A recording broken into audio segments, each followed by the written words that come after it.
Bonjour à toutes et à tous, j'espère que vous êtes prêts, car oui, après un lancement légendaire de son ETF Bitcoin, voilà que BlackRock est en sous pouvoir en direction du Brésil. Pour tous les nouveaux qui ne comprennent pas de quoi je parle, j'en ai fait une vidéo entièrement dédiée, vous pouvez la retrouver ici. Je vous conseille d'aller la voir. Et en fin de vidéo, comme d'habitude, je ferai une analyse de marché pour vous clarifier certains points que vous ne devez en aucun cas louper. Et là, je ne déconne pas. Donc restez bien jusqu'à la fin de la vidéo. Sur ce, j'ouvre une petite parenthèse car je voulais vous remercier des retours positifs dont vous me faites part. Et dans la foulée, je voulais aussi vous encourager. Je sais que ça a l'air compliqué au début la crypto. Je suis aussi passé par le même chemin. Et après 5 ans, je ne cesse de découvrir, d'année en année. Mais croyez-moi, si vous faites l'effort aujourd'hui, le bonheur reste à venir. Et sans compter, vous avez votre oracle pour vous éclairer la voie. Donc faites l'effort et il y a toujours moyen de trouver une heure ou deux par-ci par-là pour arriver à ses objectifs. Fini l'intro, let's go! Pour les personnes qui n'ont aucune connaissance en politique et qui se disent bah, le Brésil, c'est pas Dubaï, laissez-moi vous dire que le Brésil, c'est un des fondateurs des BRICS. De notre côté, nous avons l'association de l'Europe États-Unis et de l'autre côté, nous avons les BRICS. Les BRICS, c'est le Brésil, la Russie, l'Inde, la Chine, l'Égypte, l'Éthiopie, l'Iran, les Émirats arabes, donc Dubaï. Et voilà pourquoi un ETF au Brésil, je ne sais pas si vous vous rendez compte, et la question c'est jusqu'où BlackRock va s'arrêter après le Brésil? Honnêtement, j'aimerais avoir votre avis, mais quand on regarde cette semaine seulement après avoir obtenu l'approbation de la SEC, donc de l'agent de sécurité aux États-Unis pour tout ce qui est les actifs financiers, le succès de leur ETF est indéniable. L'offre d'investissement BTC de la société a dépassé les 10 milliards de dollars d'actifs sous gestion vendredi. L'ETF, je le rappelle, est accessible que depuis janvier, devenant ainsi l'ETF le plus rapide à atteindre cette étape historique. Désormais, l'offre est étendue aux pays d'Amérique du Sud. Et pourquoi je vous fais part de cette nouvelle? Mais il ne m'a pas fallu 2 secondes pour me dire, OK, en janvier, l'ETF est sorti. On était plus ou moins aux alentours des 30 000 dollars. Aujourd'hui, on a fait un top à 64 000 dollars. Ce n'est jamais arrivé dans l'histoire du Bitcoin avant le halving. Le halving, j'en ai fait aussi une vidéo. Je vous encourage, surtout pour les débutants qui veulent vraiment avoir de bonnes connaissances. Allez fouiller dans les vidéos, elles sont toutes d'actualité. Et maintenant, nous avons un ETF au Brésil. Voilà pourquoi je me demande où le prix va s'arrêter. Parce que l'offre est tellement réduite. Je vous rappelle, le Bitcoin, il n'y en a que 21 millions. OK? Et on a au moins 6 millions qui sont perdus qu'on ne reverra jamais. 1 million qui est verrouillé sur le portefeuille de Satoshi Nakamoto, donc le créateur du Bitcoin. Et c'est le portefeuille le plus surveillé sur la blockchain. Et pour tous les bearish qui nous disent depuis les 38 000 euros qu'on va avoir des corrections, j'en ai fait aussi une vidéo. Allez voir, Bitcoin fait la guerre aux corrections. J'en ai fait une vidéo complète. On n'a pas eu un seul retracement digne de ce nom depuis les ETF. C'est aussi simple que ça. Et beaucoup de personnes disent oui, mais on va entendre les trompettes bientôt, vous allez voir la grosse correction. Ah ouais, mais moi, tout ce que je vois, c'est que depuis les 38 000, c'est to the moon. Et là, je vois quoi? BlackRock qui lance aussi son ETF au Brésil après le massacre qu'ils ont fait aux États-Unis en à peine 2 mois. Vous imaginez en un an? Tous les jours, c'est des centaines de millions qui rentrent sur l'ETF Bitcoin aux États-Unis. Voilà, I'm shocking. C'est tout ce que j'ai à dire. Voilà pourquoi, depuis les 43 000, je l'avais dit dans une vidéo, il me restait 30% en stablecoin. Encore ce matin, j'ai vidé le reste. Maintenant, je suis all-in sur les cryptos. Peu importe si on se tape une correction de 30%, je suis prêt à l'encaisser. Mais rester en dehors d'un train qui a l'air de partir à toute allure, euh, voilà, j'ai fait mon choix. De toute façon, c'est clair, nous sommes à 60 000. Même si on revenait à 30 000, je vous assure, c'est que honnêtement, il se passe quelque chose. Parce que moins 50% sur le Bitcoin, la dernière fois qu'on a vu un moins c'était 62%, c'était la crise Covid. Donc il faut rester quand même réaliste. Beaucoup regardent les 31 000. Moi, les 31 000, ça fait longtemps que je les ai oubliés. Moi, un retracement aujourd'hui, on va dire de 20 à 30%, car c'est tout ce que le Bitcoin nous a donné, et encore, il nous a jamais donné 30%. Le max qu'il nous a donné depuis ici, c'est 18% ou 20%.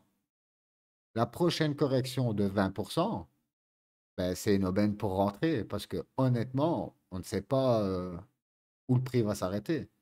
S'il y a autant de FOMO au Brésil, Bitcoin à 100 000, à 150 000, et tous les gens qui vous disent, ouais, on ne dépasse pas la TH avant le halving, moi, vous savez, oui, c'est clair que sur un marché comme la bourse, où on a des statistiques depuis des centaines d'années, on peut se baser sur d'anciennes fractales. Le Bitcoin a eu que 3 halvings. C'est tout jeune, c'est un marché qui a 12 ans. Qui vous dit que cette fois-ci, on ne dépassera pas la TH avant le halving? Personne ne le sait. On n'a pas de boule de cristal. Moi, tout ce que je sais aujourd'hui, c'est que je vois le prix à 60 000. Depuis les 38 000, c'était skyrocket. Tous ceux qui ont attendu une correction aujourd'hui sont en dehors du train. Car même si le Bitcoin est à 60 000, il y a plein d'opportunités sur les altcoins. Certains altcoins qui n'ont pas encore pété, des altcoins qui ont pété, qui ont bien retracé aujourd'hui. Il suffit de savoir où chercher, c'est tout. Mais au moins aujourd'hui, voilà, j'ai l'esprit léger. Car croyez-moi, si vous êtes en dehors du train, honnêtement, c'est du stress. C'est du stress. On n'est qu'au tout début. Et ça, je vais vous le montrer à l'instant dans les graphiques. Comme d'habitude, on commence par l'analyse du Bitcoin, car c'est lui le leader et il ne cesse de le prouver. Donc tout le bear market, puis une petite phase, on va dire, d'accumulation. Et encore, honnêtement, voilà quoi. Moi, sur cette grosse bougie ici, voilà mes premières positions où je suis rentré. Ok, on a fait plus ou moins du surplace, donc on a bien encore accumulé. Ça a laissé pas mal de chances, ça a laissé pas mal d'opportunités de rentrer. Mais même à ce moment-là, beaucoup de gens vous parlaient de quoi? 12 000. Ah, faut arrêter quoi. Et bien sûr, on a commencé à parler de l'ETF Bitcoin. Nous étions ici, aux alentours de 30 000, 30, 31 000.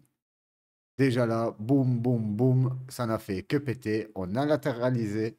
Et dans la semaine où le TF Bitcoin est sorti, nous avons eu un petit sell the news, si on peut appeler ça comme ça. Et on a eu une correction de 21%.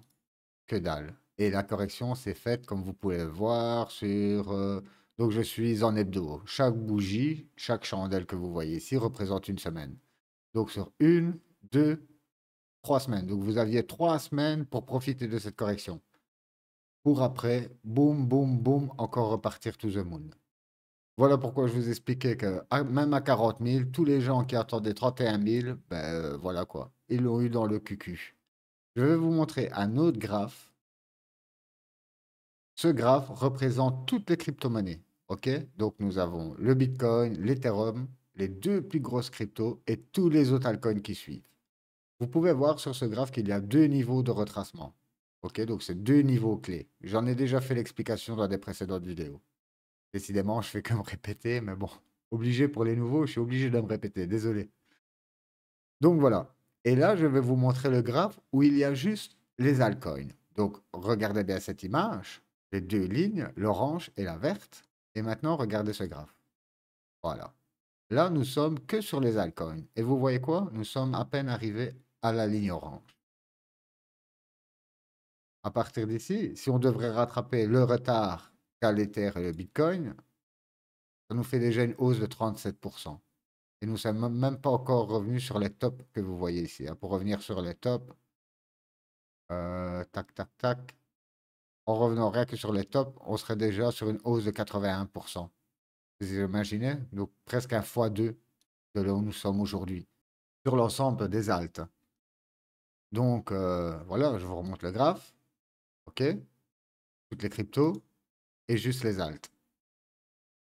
Voilà, on est encore early. Même si on rentre ici, qu'on retourne dans la boîte, admettons une petite catastrophe, on retourne dans la boîte, vous serez sur 40%, allez, entre 26% et au milieu de la boîte, 40%.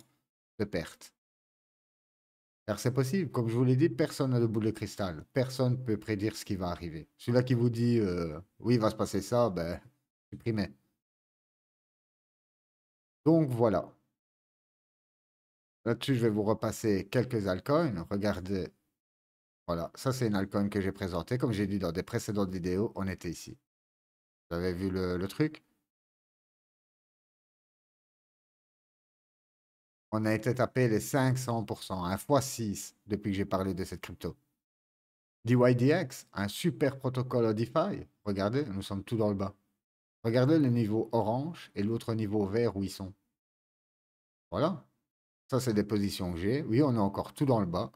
Moi, je suis rentré dans la boîte jaune, mais voilà, on est nulle part. Optimisme, pareil. J'en ai parlé, optimisme, on était ici.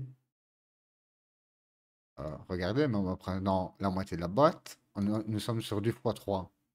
Arbitrum, pareil. Moi, je suis rentré ici et j'en ai parlé ici. Vous regardez l'upside, même on regarde peu aujourd'hui, 68%, presque à fois 2. Le Stax, alors lui, pareil, quasi sur du x5. On est sur du x5. On est sur du x5, le Stax. Le Stax, pareil, je suis rentré ici, dans la boîte jaune. On a eu d'abord cette première poussée, j'ai pas faux mot. Je me suis dit, ça va corriger. Que la première poussée était quand même de 500%. Donc déjà ici, vous avez un x6 quand ça a commencé à péter. Et après, regardez comme on a bien recorrigé. Et moi, j'ai eu l'opportunité de re-rentrer ici. Dès qu'on a retouché la boîte, je suis re-rentré dedans. Et voilà. Vela, la DeFi, regardez. Nous sommes dans la boîte dorée. Où est-ce que je suis rentré moi? Je suis rentré ici au petit trait blanc. Et c'est comme ça pour pas mal de cryptos où je suis. Le Woojack. Le Woojack, lui, comme je l'ai dit dans une précédente vidéo, lui, alors, il m'a régalé, lui. Et je suis toujours dedans. MetaVPad, aujourd'hui, je suis passé, j'en ai parlé aussi dans une vidéo hier, non, avant-hier ou hier, je sais plus. Voilà, donc lui, j'étais là au listing, donc au lancement, regardez le truc de dingue qu'il nous a fait au lancement. Il nous a poussé presque 1 x 9. Est-ce que je suis rentré ici? Bien sûr que non. J'ai attendu que ça corrige et là, je suis rentré ce matin. Voilà.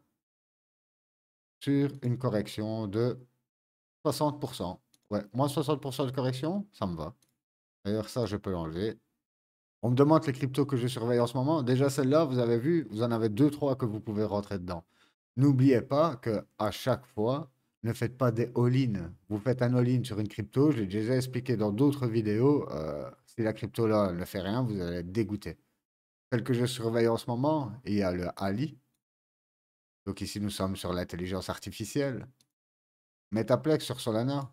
Vous voyez, ça a explosé et maintenant ça corrige. D'ailleurs, c'est une crypto que je vais rentrer dessus, ça. Là, je pense que dans cette semaine, je rentre sur cette crypto. TokenFi, malheureusement, beaucoup trop haut. Il a explosé. Vous voyez, si j'ai une alarme qui est ici, mais voilà, c'est parti. To the moon. Blockchain Bits, ça aussi, gaming. Regardez le retracement qu'on a eu.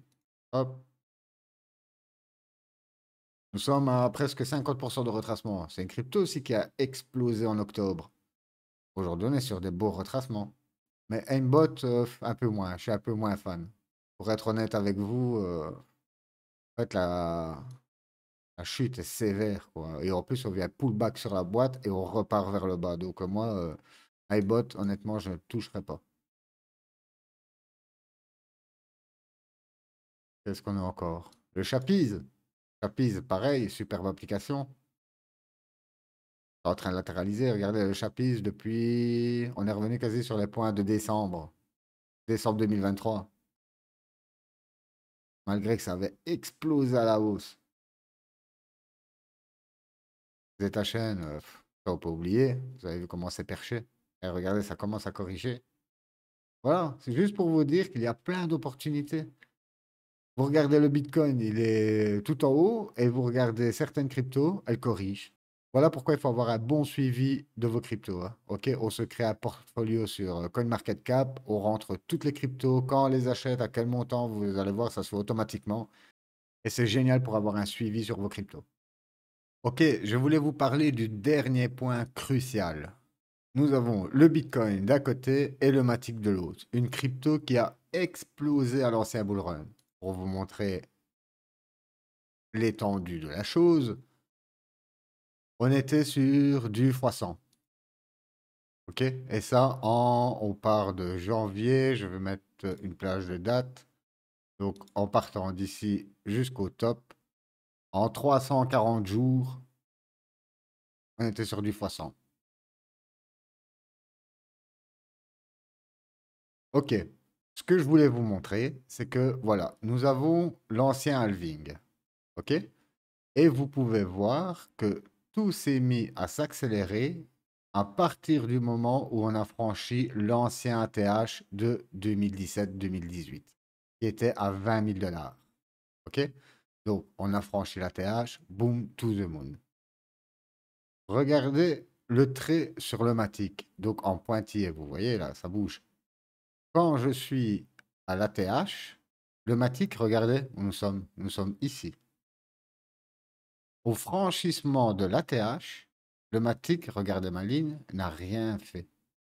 Il s'est mis à bouger que à partir d'ici. On va reprendre notre plage de date. Donc, je pars de l'ancien ATH et je regarde le matic jusqu'au moment, on va dire, où il a vraiment bougé. On parle de plus ou moins 70 jours après.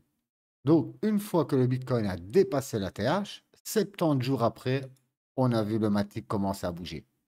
Je vais vous montrer une autre crypto, le Cardano. Lui aussi, je ne veux pas vous faire le calcul, ça a explosé un truc de malade. On refait le même exercice. Voilà. Donc ici, je suis au franchissement de la TH. Et pourtant, le Cardano, donc à la troisième bougie, on va dire à partir de là, donc 42 jours, entre 42 jours et 60 jours, le Cardano a commencé à bouger. Pour ensuite pumper. Donc, vous voyez que ça vous laisse encore du temps.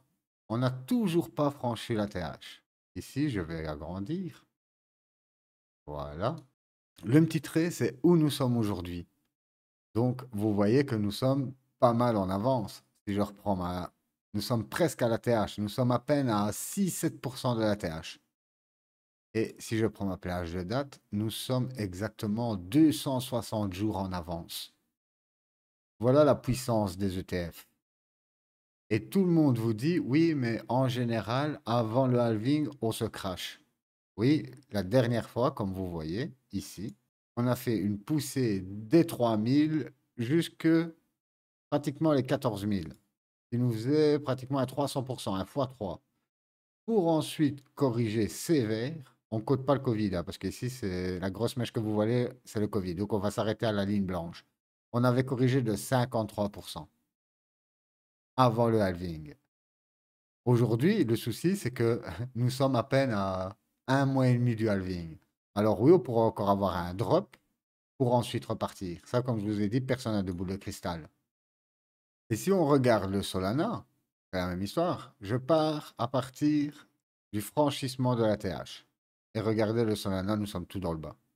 Donc lui, à partir du franchissement de la TH, au moment où il commence à nous mettre des bougies explosives, nous sommes aussi entre les 40 jours et les 60 jours. Pareil que les autres cryptos.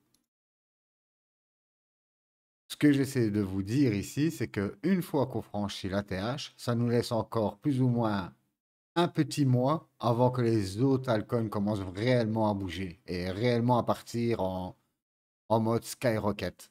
Car vous voyez, là, c'est fini, on n'a plus de chance de rentrer. Là, c'est boum, boum, boum, boum, boum, une grosse correction, boum, boum, boum, boum, boum. Parce que regardez, ça aussi, ça peut vous faire peur, hein. Voilà, on est ici. La correction sur le Solana, on s'est pris 63% de correction. Ça a sorti pas mal de monde qui ont paniqué ici. Pour ensuite, regardez, refaire encore un x10 derrière. Vous voyez comment c'est piège? Donc voilà où je voulais en venir. Nous sommes proches de la TH, mais nous n'avons pas encore franchi la TH.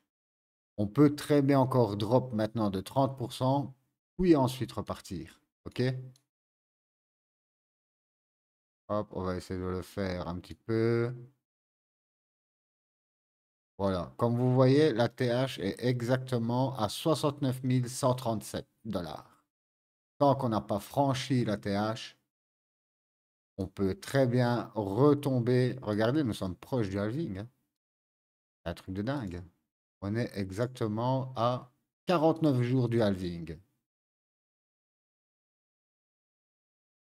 On pourrait très bien drop, pourquoi pas sur cette base ici au niveau des 50 000. Si on a de la chance au niveau des 43 pour ceux qui ne sont toujours pas rentrés. Mais croyez-moi que moi, à partir d'ici, si je ne serai pas dans le train, je vois une correction de 20%, donc environ vers les 40-50 000. Je me pose même pas de questions. Si je ne suis pas dans le train, ce sera peut-être une des dernières opportunités. Voilà, ladies and gentlemen, je vous ai présenté mon opinion. J'espère vous avoir éclairé la voie, comme d'habitude. Honnêtement, il y a pas mal de décisions. Est-ce qu'on va entendre les trompettes? Faites vos propres choix. En tout cas, vous savez que si vous avez la moindre question, n'hésitez pas à la partager dans les commentaires. N'oubliez pas, pour soutenir la chaîne, liker, partager et tout ça, tout ça. Moi, je vous souhaite une excellente journée ou soirée, peu importe où vous êtes. Bye bye.